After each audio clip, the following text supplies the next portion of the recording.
The Kia Sorento is one of the best family SUVs you can buy, and in 2024 they've made it even better with a minor facelift, revised interior and new tech that makes it even better yet. Good afternoon and welcome to this week's episode of Four Wheels in the Seat. I'm Alex Dalrymple and this is my channel where I review new cars every week. You don't want to miss an episode though, so please do hit the subscribe button down below, the notification bell, and if you enjoy the video, I'd love a like. I've been a big fan of the Sorento since this current generation launched back in 2020. It has eye-catching, bold styling, more than enough room to move the average family and their stuff around town, maybe head off on holiday as well. And it's also great value for money.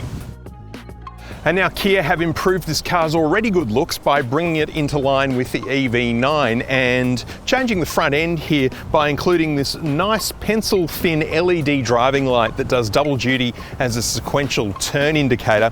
The front headlight clusters are now stacked vertically instead of horizontally and actually gives the effect of making this front grille look even bigger and meaner and more aggressive than it was before.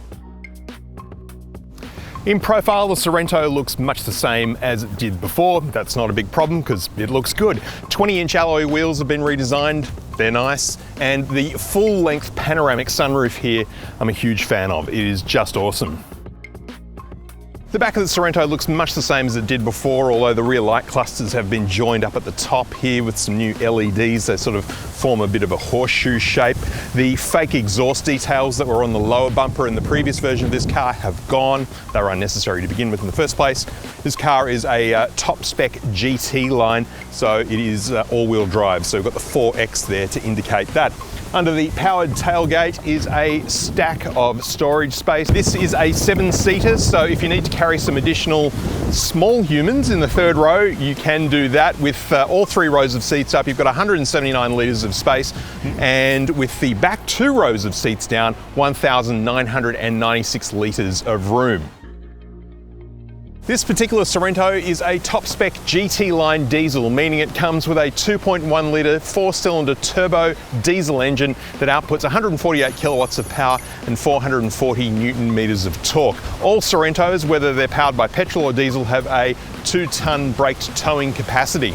Power goes to all 4 wheels and average fuel consumption on a combined cycle clocks in at 6 litres per 100 kilometres, which is pretty outstanding for a car this size.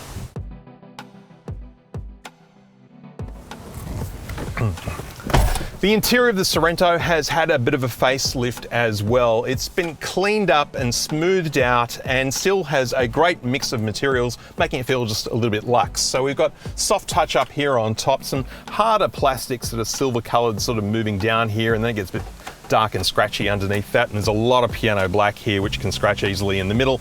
But the seats are Napa leather appointed and feel quite nice. But the biggest change here in the interior is probably the center console screen software, which has been updated to the latest Hyundai Kia system, and it took the already very good system that was in these cars and has made it even better with a new look, fresh, clean graphics. It feels very up to the minute, and most notably of all, it now has wireless Apple CarPlay and wireless Android Auto. Thank you, Hyundai and Kia, for finally giving us wireless Android Auto and Apple CarPlay. It's been a very long wait. There is a 12-speaker premium Bose sound system in this top-spec GT-Line car, and it is genuinely one of the most impressive sound systems that I have heard lately. Just above that here, the rear vision mirror isn't just a rear vision mirror, it's also a monitor for the camera that sits on the back of the tailgate, giving you a very clear picture of what's going on behind you. But if you don't like that, you can always just switch it off and use the rear vision mirror as a mirror. Underneath the center console screen, the rather large climate control console that was here in the previous version of this car has now gone. It has been incorporated into a single touch screen here, the same as it is in the Sportage, which you can switch between shortcuts for the center console screen or the climate controls at the touch of a button. It's a very clever system, so these dials can either be volume control or they can change the temperature depending on which mode you're in. It's a really ingenious way of freeing up more space here in this cabin. Moving down under the big lid, we've got wireless phone charging, a couple of USB-C ports, controls for the heated and cooled seats. The jog wheel here is your gear shifter, and they've actually added in a vibration effect to this when you put the car in reverse. So if you're backing up without actually looking at the gear shifter, you know when it's in gear because you can feel the vibration of it. The drive mode selector does double duty as a terrain mode selector as well. And we've got some good cup holders here, a couple little storage cubbies, a big center console bin with a removable tray. The head-up display in front of the driver could be just a little bit brighter. It's a little bit on the dim side, but the digital instrument cluster is excellent. It has also been updated to keep it in line with what's going on the center console screen. There's 4 different display modes. You can choose them individually or link them to the drive mode that you're in, and they look really good. I like these. The steering wheel is leather wrapped, has a really nice feel to it. Again, a bit more piano black. I would have liked some metal here, but you know, it's okay. Paddle shifters on it, and yeah, it's a good wheel. The seats are Napa leather appointed. They are perforated, ventilated, heated, 10 ways of electric adjustment with lumbar support. And the seating position, while this car does ride up high, I don't feel like I'm sort of sitting on top of it. I feel like the driving position is actually nice and low in the cabin and feels quite engaged.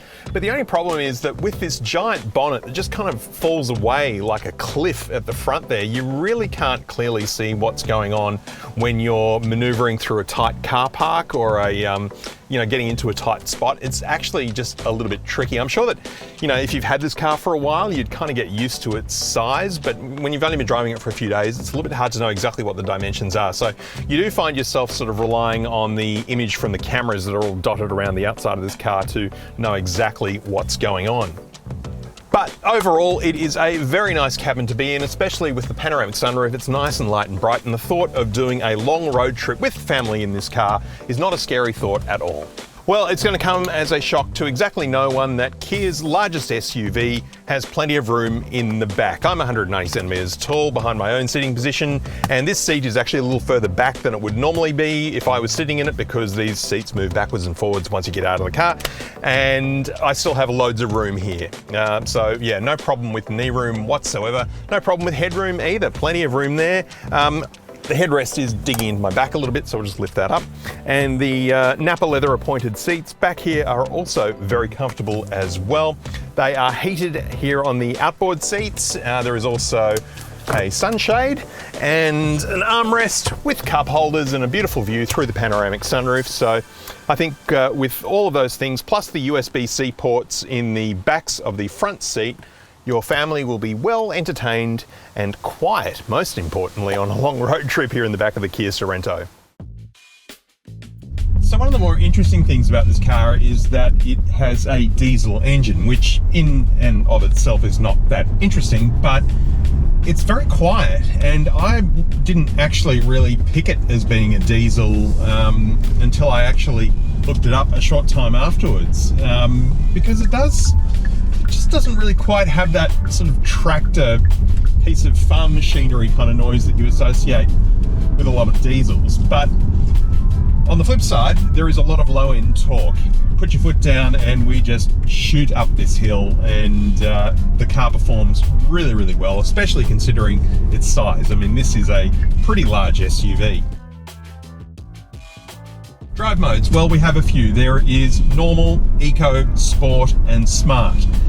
They all do what they say on the label pretty much. I like smart because it adapts to the current road conditions as we're driving around. Then there are also a few different terrain modes: snow, mud, and sand, which change the way torque is delivered to each of the 4 wheels depending on the conditions. I generally don't touch that at all. Look out what's around town. We have cameras in each of the wing mirrors, and they are activated by turning your indicator on left or right, and they display on the instrument cluster in front of you. And that's a really good system to have, but the only issue is that these aren't really in your line of sight when you're checking your blind spot. So like right now, I need to merge left, but looking right to check out what's going on the screen is not really a natural thing to do when I'm going left. And it's honestly just easier to manually check your blind spot by turning your head. I am a big fan of rear vision mirrors that are actually screens and give you that very clear picture of what's going on behind you. You don't get as sort of, the vision you get from those isn't quite as close as what you'd get when it's in regular mirror mode, but this is so undeniably clear. It does take a little bit of adjustment for your eyes though to get used to it, because it's a different type of focus. You're actually focusing a lot closer on the screen. When you're looking in the mirror, you're kind of looking into the distance. I know that sounds a little counterintuitive, but you'll notice the difference when you first look at one of these screens. Your eyes take a moment to adjust. In terms of refinement, this is a really nice cabin to be in. It's very smooth, very comfortable, very quiet, especially for a diesel. And if you're going to be spending many hours a day behind the wheel, if you're a rideshare driver, it's easy to see why you would want to choose a Kia Sorento. I mean, this is almost an armchair-like position I'm in right now, with leather armrests on either side and just a very comfortable and relaxed driving position. 60 km/h speed limit, and then red light camera ahead. Camera ahead. Yeah, these AI voices, they've got a little way to go. Having warnings spoken to you is good, but I listen to a lot of podcasts when I'm driving around, and it is actually really quite irritating when you're listening to a really interesting conversation about something to suddenly have this voice saying, bus lane camera ahead, speed limit 70 kilometers per hour. Just a tone would be okay, perhaps, for that. In fact, a long-held criticism of all Hyundai and Kia products over the last few years has been the amount of beeping in these cars, with the speed sign recognition system going off at every change of speed limit, and it often gets it wrong and will beep incessantly at you, saying that you're driving way too fast in a 40 zone, for example, when it's not a 40 zone. Hyundai and Kia have finally given us a bit of an interim fix for that. By holding down the mute button on the steering wheel for a few seconds, you can disable the noise but keep the speed sign recognition system on. Hyundai and Kia listened to the criticism they were copying. 10 points for actually acting on it. Okay, so here we go into the car park, which is really not the sort of terrain that this car likes. It likes bigger open spaces. It doesn't do small enclosed concrete caves very well, because there's just so little visibility of what's going on immediately beneath you, around you. Now, there is a 360 camera you can rotate around, all that kind of stuff, but you can't really look at that while you're driving in a car park. I mean, that's not safe. It's a big car. I think this is just what you get with the territory. And the more you drive a car this size, the more you get used to it. The Kia Sorento really is the ultimate family SUV, perfect for getting your family and their stuff around town or even heading off on holiday. And it has many of the same features that you will find in far more expensive European SUVs. So before you run out and buy a BMW, Audi or Volvo, why don't you take one of these for a test drive? You might be surprised just how much you like it.